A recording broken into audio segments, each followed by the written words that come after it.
Well, we've come to Cho's Kitchen on the way to pick up Michelle, and they're remodeling, and they're closed. So having driven 25 to 30 miles to get here, you find the sign that says, "Hey, don't forget to call before you come over." That's really helpful. Thanks ever so much, Joe.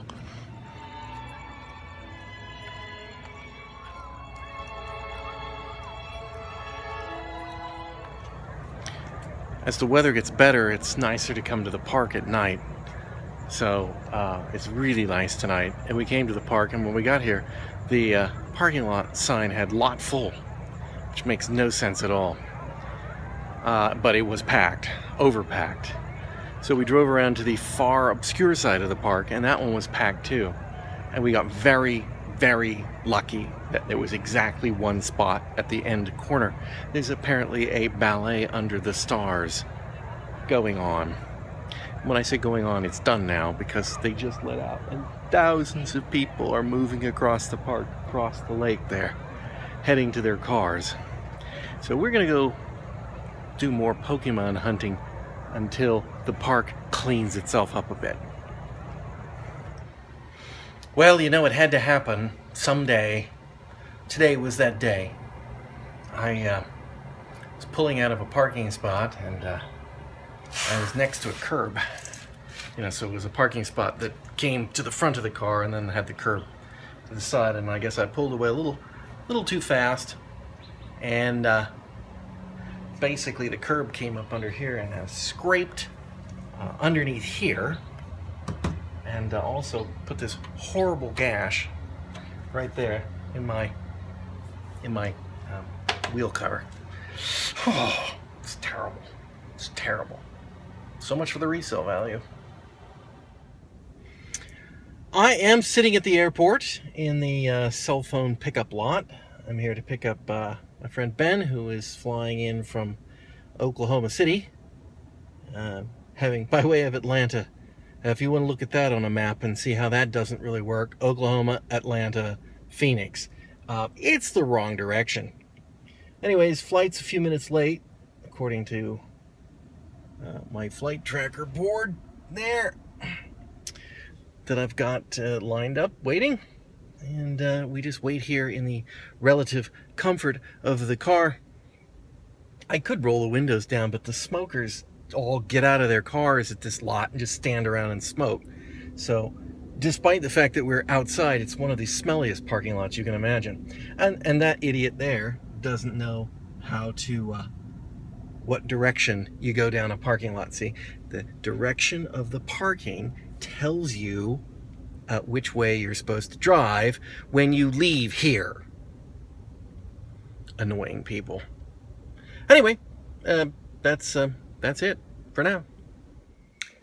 Nothing wakes you up like mysterious sounds from the kitchen just before bedtime, which is exactly what we have here. Although unfortunately the sounds are not so mysterious anymore.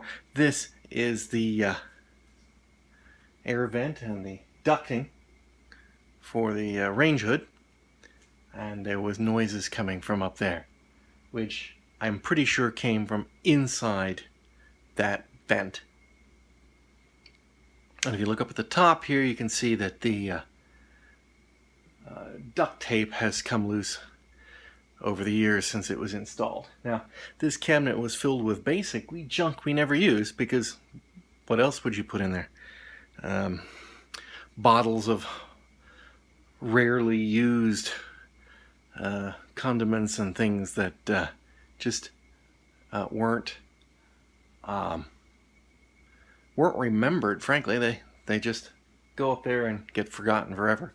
But what we have now is not just an empty cabinet, because I've emptied it out, but it's filled with I'm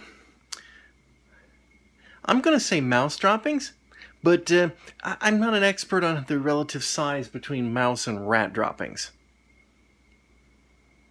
Either way, I don't like it. No, sir. I don't like it at all. Well, the cabinet has been cleaned out, vacuumed out. I'm not going to put my hands in there to clean it out with a rag or anything just yet. I mean, there's nothing in there, but I don't know where it's coming from, and I don't know how desperate it is to leap out and bite me. So I'm just going to, I've put a mouse trap in there. I'm working on the assumption this is a mouse, based on the size of the droppings. Now, I'm told by a mouse shit expert that mouse poo is the size of a grain of rice. Now, those were the size of long grain rice, so about the right diameter, but, about twice as long as a standard piece of rice. Now, I'm going to assume that means it's mouse size, and he's just very regular. Whereas I would assume that a rat's shit circumference would be bigger. That's the theory I'm sticking with. So I've put a mouse trap up. It's been baited with a little bit of peanut butter, which I gather they really like.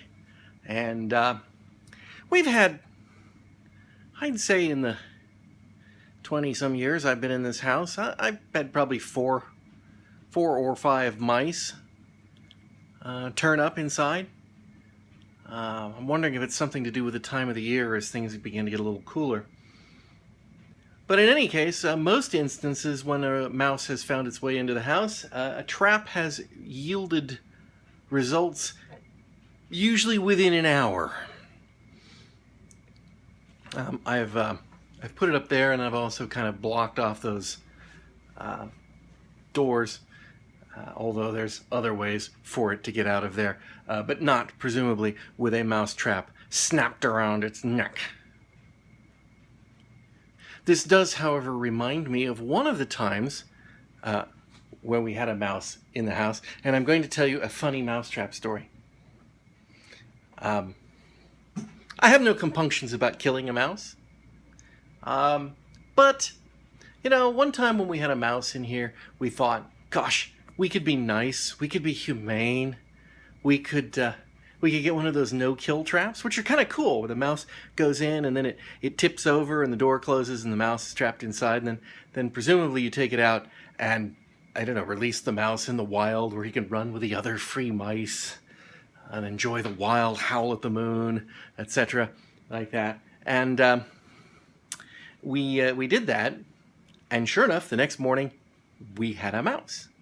And then we were trying to figure out exactly what is the correct procedure for opening the door and not having the lethal killer mouse jump out and sever your jugular vein in anger. And at that time, my father-in-law was here, and he had a very simple solution. He just filled the sink with water and dropped the trap in it.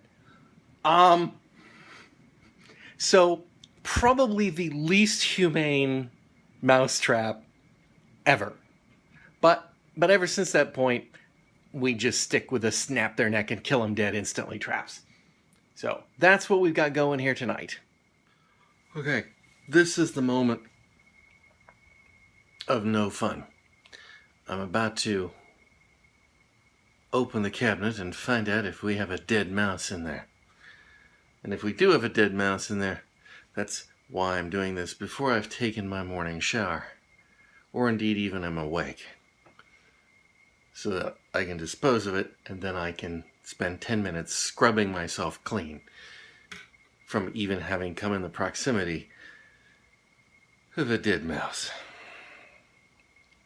Alright, here goes.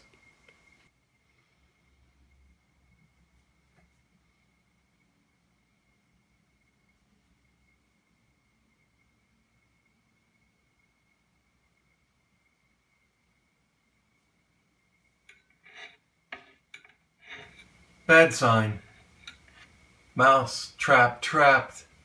No mouse in trap. Well, the practical implications of that are that a mouse just got very lucky, or that trap wasn't big enough for whatever it was. I could put out the rat traps. The question is if I'm going to catch one in the same spot, because I don't think you do. I Don't think you get them to come back to the same spot, but I'll check that. Great. Just great. I'm on my own for dinner tonight, and because I've got a meeting in a little while, and I thought, hey, what the heck, I could have a pizza. So I checked into Domino's, and I have enough points on my account for a free 2-item medium pizza, which is definitely what I am getting. A free pizza, sausage, and pepperoni, thin crust. Well, they probably shouldn't have gotten thin crust with sausage and pepperoni, but I should have gone with a medium. But that's all right. We'll just roll with it. Yeah, that's what we'll do. Well, last night I tried mouse trap and it didn't work, so tonight it's rat trap. We can hope. I stopped here at Walt's Ace Hardware, which takes Apple Pay, which I always appreciate. And I'm regularly used to going into places and using my Apple Watch, and people go, wow, I've never seen that before. It always blows the minds of the cashiers. But today, we had something very different. When I used my watch, the cashier said, oh, your watch does that too? And she goes, oh, only my phone does it. So I've actually now encountered somebody who works in retail who has Apple Pay. That's amazing. That's amazing. Anyway, by the way, I love Apple Pay. I mean, I don't like the paying part, but, you know, when I have to pay things, I like it.